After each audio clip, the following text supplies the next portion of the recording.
Hey, good evening. Welcome to another piano lesson with Warren. Thank you for joining me again. And if you're new to this channel, this is where we talk about gospel music, gospel piano, and music theory, everything as it relates to improving your skill as a gospel musician. So if you've been following this channel for a while and you haven't given a subscribe yet, please hit that subscribe button down below so you can be notified when we post new videos. Every Wednesday is when we come out with a new tutorial to help you get better. Whether you're a beginner, intermediate, or on your way to advanced, there's always something here that will get you along the way with just improving your skills. All right? So today's tutorial, we're going to talk about upper structure triads. And disclaimer, this is an advanced theory concept. So if you're a beginner, or if you're more in the intermediate, there will be some stuff that is over your head. But I want to encourage you to still watch the video. Don't be discouraged and don't be frustrated. Don't beat up yourself if there's some things you just don't understand. Eventually you will get there. But the reason I want you to sit through the video nonetheless is because there will be things that you will be able to understand. And knowledge gained is never lost. And so learn what you can. The things that you don't know or can't really wrap your head around it yet, you could just ignore it for now. Okay? So let's jump into upper structure triads. So upper structure triad has to do with chord extensions. Once we go beyond the seventh, all those extended chords that we usually talk about, there's an easier way to look at it. And the concept is basically once you put two chords together, it gives you one of those bigger chords. So, for example, let's work from the key of C. Most of you are familiar with C major. Chords are built in thirds. So we have third, triad, 7, major 7, major 9, major 11th, and major 13th. That's how chord are built, by just every other note. But there's an easy way to look at it. If we take a C major chord and we go up a major third, and we play that triad, which is E minor, you get a C major 7. So if you want to start beef up your seventh chords, just do that. When you play your triad, you can play it as that or 4-note. Just go up a third and play the triad and you get a major 7. Now, if you want to get different sort of colors out of that one chord, you just simply invert that triad. So if I can take my E major, E minor actually, and if I put the B at the bottom, I get my C major 7th voice this way. If I put the E at the top, so by simply inverting that top note, you get nice sound. So that's the beginning step of understanding upper structure triad, is to know that these chords are basically two chords built together.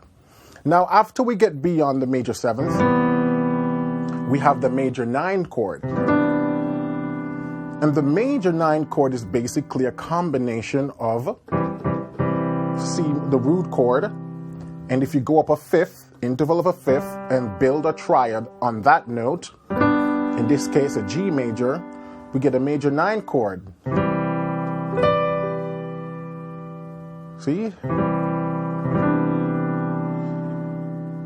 So if you combine the 1 chord and the 5 chord, you get a major 9 chord.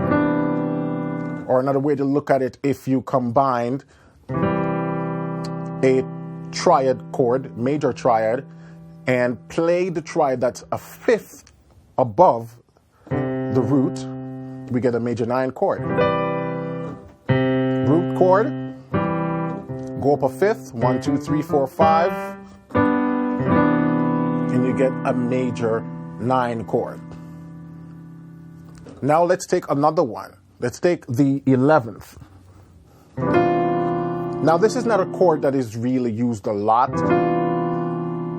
We oftentimes, especially in jazz theory, we oftentimes raise the 11th to give you a major 9 sharp 11.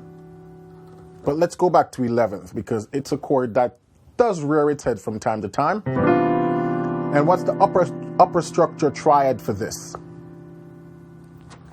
It's basically a C major with a diminished chord. So when we combine this diminished chord with the root, we're going to see major 11th, or C9 with the add 11. So another way, an easier way you can think of this is that if I have a major chord, all I have to do is go down a half step and play that triad over the chord, and I should get the 11th. So if a note below the root would be B. So if I play B diminished, I get the 11th chord. Now it's important to note that if you're going to use a shorthand method, you have to stay diatonic. So let's take a key that probably most people are not familiar with, key of F sharp.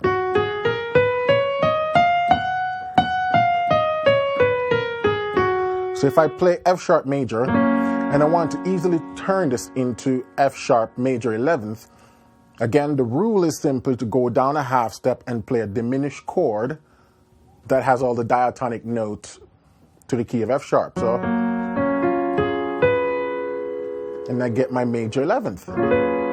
See, it's F diminished, or in this case, it would be E sharp diminished if we're in the key of F sharp. But anyway, just to keep it simple, F diminished with an F sharp root chord, and we have the 11th. And again, the relationship of these chords are just, think of them as minor, a half step apart. We wouldn't play them that close because then you get dissonance. So you can also think of it as the major 7th. And you get that 11th. Let's jump back to C. So earlier I mentioned that 9 times out of 10, whenever we play a major 9 chord, if we want to add some form of 11th to it, we usually go for the sharp 11th. And you get this chord. Beautiful chord.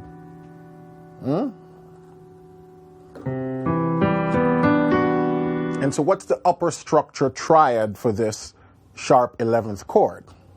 It's once you add a minor third built on the 7th degree of the scale. A minor chord, actually. So if I take this B minor chord and add a C root chord to it, you give me a major 9 sharp 11th. So again, an easier way to think of this is you take a given chord, you go down a half step, and you build a minor triad. And that gives you a major 9 sharp 11th. Beautiful sound. And again, you can invert the upper structure triad to give you different color.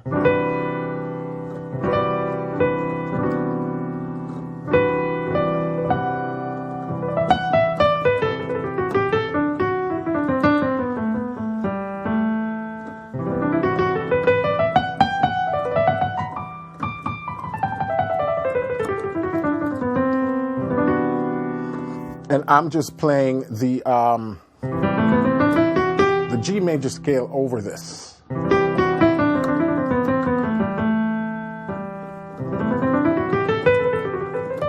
Because this C9 sharp 11 chord is a diatonic chord to the key of G major.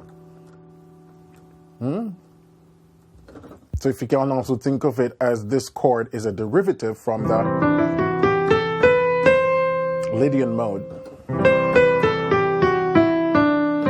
C Lydian. which is the fourth degree of the fourth degree of the G major scale. Just a little side note. So that's the upper structure triad for the C major 9 sharp 11th. So major chord with a minor chord built on the 7th degree. The 7th note away from the root chord. Just build a minor triad and you get that nice sharp 11th chord. Major 7th or major 9 sharp 11th. Continuing now, if we were to add the 13th, we get a major 13th sharp 11th.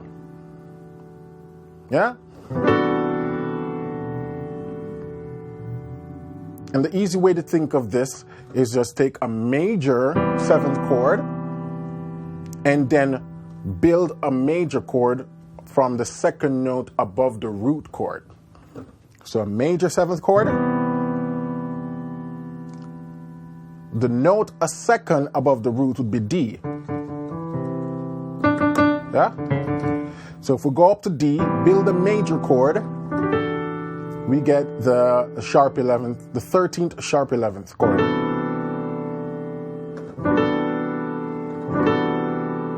You can also think of it as a triad with a minor 7th chord on top of it. Okay? B minor 7.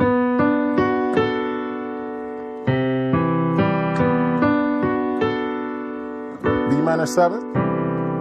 So again, easy way to think of this is to go down a half step from the given major chord and build a minor 7th chord, and that gives you the sharp 11th, 13th sharp 11th chord.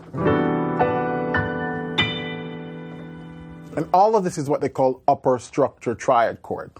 And it's just the concept for you to easily identify extended chords in terms of 2 triads coming together, or a 7th chord with a triad tacked on to the top of it. Upper structure triads. Okay? Now let's take a look at some places, because you might say, okay, it's all good, but where would I use a chord like this? You know, where would I use a major 13th sharp 11th or a major 9 sharp 11th chord? So I'm going to show you some spots that you can use that. So some of these chords can be used as diatonic extended chords, or you can use them on your passing chords.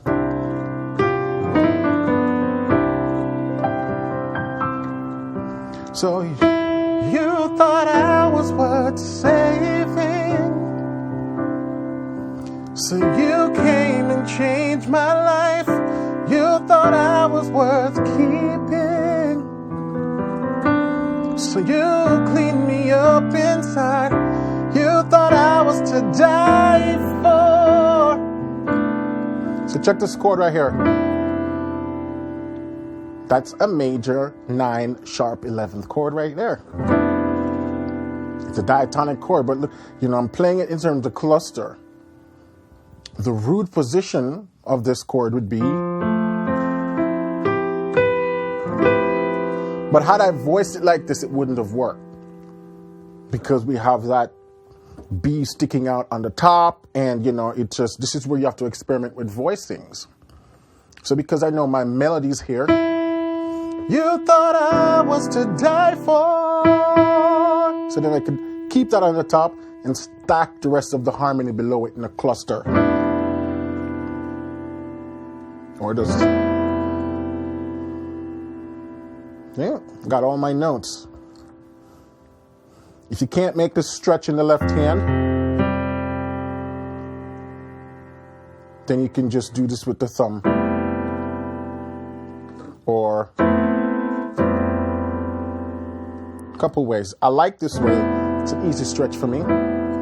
You sacrificed your life so I can be free. I can be whole. I can tell everyone I know.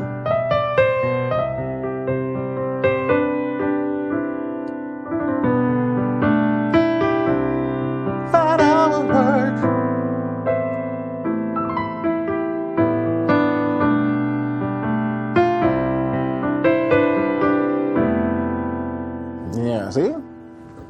Die for.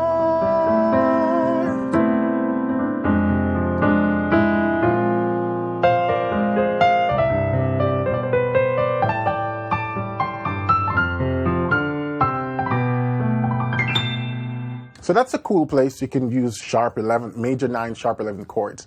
They're used quite a lot. It just requires a little bit of finesse and voicing. Voicing. Once you start working with these extended chords, you have to move away from root position voicing. You know, we start to cluster stuff up and move things around. And it just requires a little bit of practicing. So those are the upper structure triads as it relates to major 9th chords or major 7th chords with extensions on top of it. Yeah? Let's take a look now at the dominant 7th chords and its upper structure triads. So dominant 7th is when we take a major 7th and just lower that 7th note, or you take a triad and you add a minor 3rd above the 5th. So the interval between the 5th and the 7th is a minor 7. That gives you a dominant 7th chord.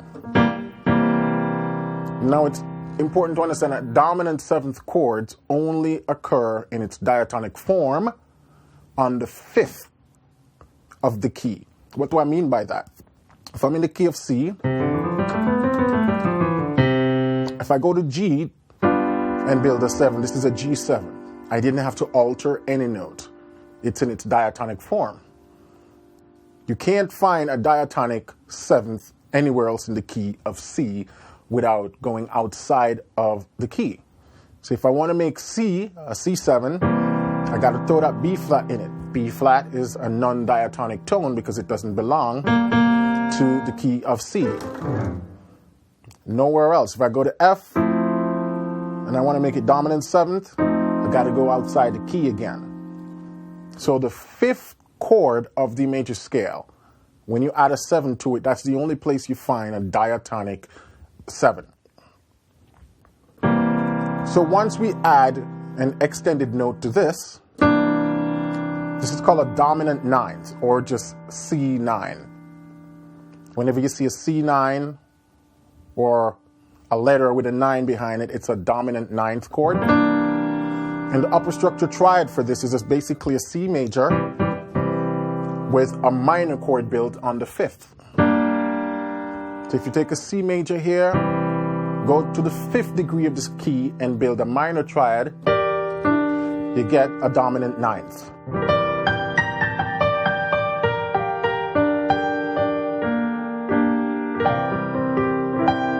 Beautiful sounding chord. And again, if you want to create additional color, you just invert this G minor on the top.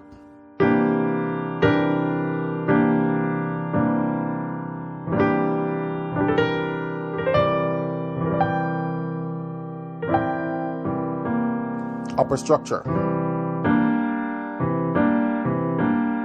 Now, if we go up another 3rd above that 9th, we get the C11th chord.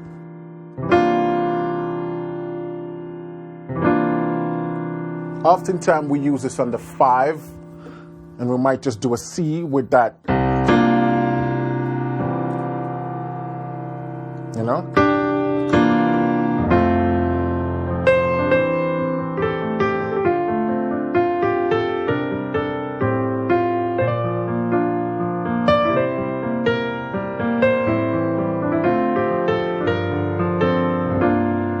That's the chord right there.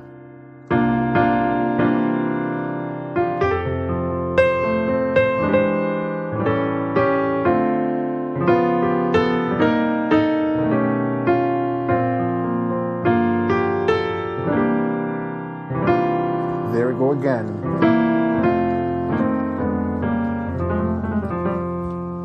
So every time you go to that 5 chord, a lot of the times you can just make it a dominant 11th. To just in the upper structure triad, for that, easy way to think about it is you have your root chord, go up to that flat 7, to hold a flat 7, and I call it flat 7 because it's major 7, flat 7. You can also think about it as an octave and then descend by 2 half steps. So if you go up a flat 7 and you build a major triad, that gives you a dominant 11th chord.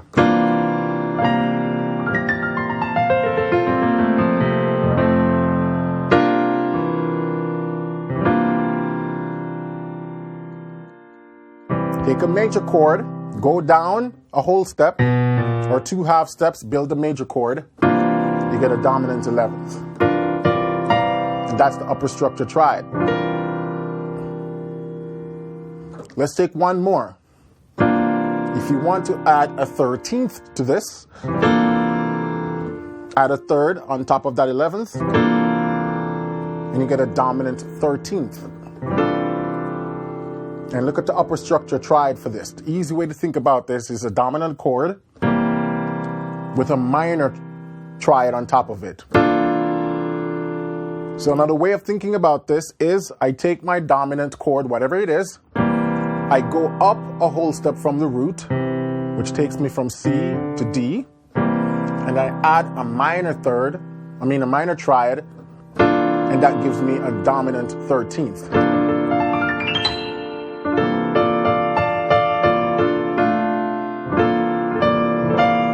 And you just invert that triad to give you additional color.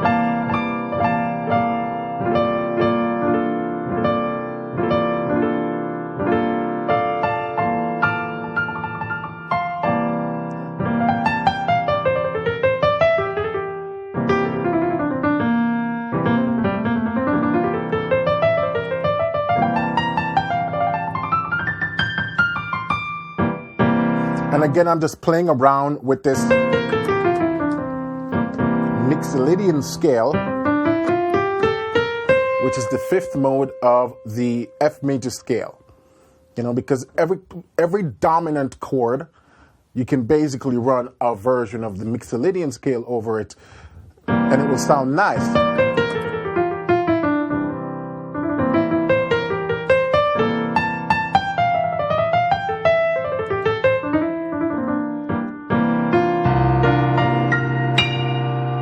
And that's an easy way to think about upper structure triads. Now I want to look at one last chord, and those are once we get into the alterations. So like for example, if I were to do something like this. This is a dominant 9th sharp 11th chord. Now you realize it's just a major chord and an augmented chord. So I take B flat augmented and a major chord. Major chord and an augmented chord, and it gives you a dominant 9th sharp 11th. And then you can,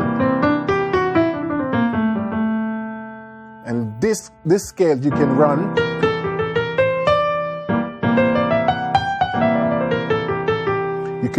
G melodic, G natural minor.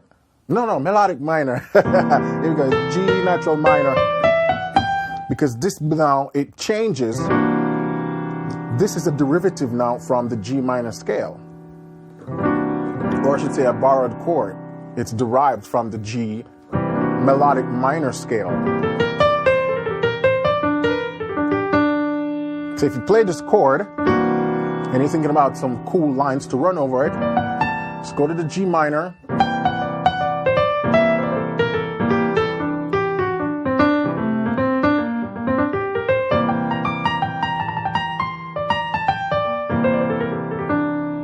and it will sound good.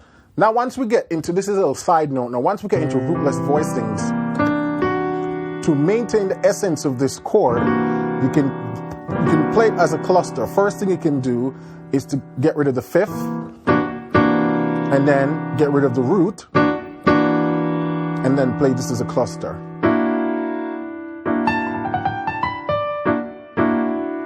Because that's the root.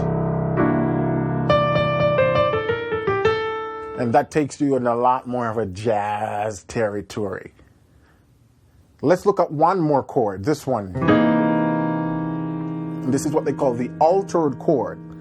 So C7, sharp 5, sharp 9.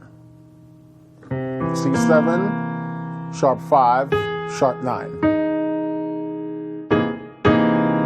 If I were to put the 5th in the chord, now it becomes a sharp 9, flat 13th. And this chord is basically a triad. And then if I go up a minor third and build a sus chord, sus4 chord on top of that, it gives me the flat 13th, which is a version of the altered chord. But we often don't voice it like that. We voice it like this, which gives us these chordal stack, and then we get into something even more tricky, what we call chordal harmony, which is basically this kind of voicing. Herbie Hancock and guys like that use a lot of this kind of voicing.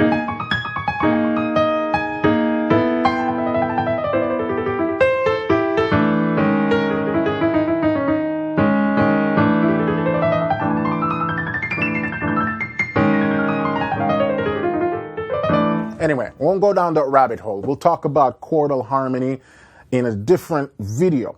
So I just wanted to show you that a lot of times in gospel, we might come across this 5 chord right here. Yeah? It's called an altered chord. If we go back to the song. You thought I was worth saving, so you came and said, change my life. You thought I was... Here's a chord again, but it's a different kind of voicing. It's a sharp, it's the flat 13th, sharp 9th chord. You see how I'm voicing it differently now? You thought I was worth saving, but you came and changed my life. You thought I was worth keeping, so you cleaned me up inside. You thought I was to die for, but you sacrificed your life.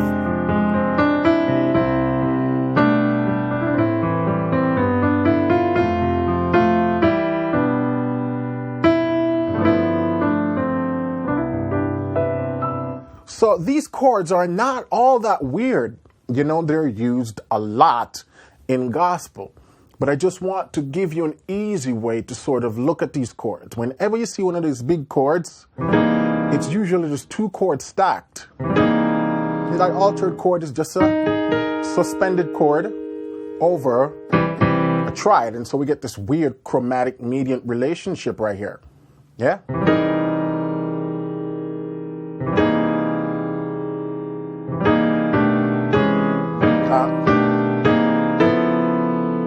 Hear those movements a lot in gospel. So that's what I have for you guys today. Obviously, this rabbit hole can go a lot deeper, but I'm going to stop it right here. So when you hear the term upper structure triad, this is what they're talking about. The idea of having 2 chords joined together to give you all those different forms of extensions. And now it's your job to just go and sit and just try to look at it and make, until you can see what's happening. Because a lot of you guys might say, how do you find the chord so quickly? Well, this is part of it. It's being able to just see that it's 2 triads combined that gives me that. Now, it does take a little bit of work and practice in getting that under your finger, but knowing this so that you're looking out for that sort of upper structure triad relationship helps to solve half of the problem. Okay? So if you love this concept, if you're just getting into 7th and 9th and stuff like that, and you want more detailed explanation, step-by-step guidance that take you from 7th chord to 9th chord to 11th and 13th into alteration, head over to Piano Lesson with Warren and check out the 7th chord, check out the soul chords, and check out fat chords and altered extended chords. All of these courses you can get access to when you become a member to the program. you get access to all these courses and you can work your way up. All these courses go through all the different keys. So you can go from C through all 12, or you can skip around based on the keys you're interested in, because you get to see the different ways I voice these chords. Because part of this thing is not only to see the chords in their root position, but to see them in more clustered format, yeah? So, give me a subscribe and a thumbs up. Leave a comment in the comment section if you want more of these weekly tutorials every Wednesday. Don't forget also to head over to pianolessonwithwarren.com and check out the courses. Once you become a member, the vault is open up to just more in-depth. I got a question from someone the other day saying, hey, why should I join your courses if you already have all the tutorials on YouTube? And so this is to say that the courses on my website are not available on YouTube. The YouTube content is very different than what is available on the website. That's why there's a price tag attached to the stuff on the website, because it is more valuable, it is more cohesive, and it is more detailed. And none of that stuff you will find on the YouTube channel. Okay? So until then, keep listening, keep singing, keep practicing. Side note, if you want the MIDI file for this video, the link is in the description. Click, download the MIDI and the LMS file for free so you can go study this stuff on your own, transpose it to other keys, so on and so forth. Until then, keep listening, keep singing, keep practicing, and I will see you next Wednesday for another tutorial. Bye for now.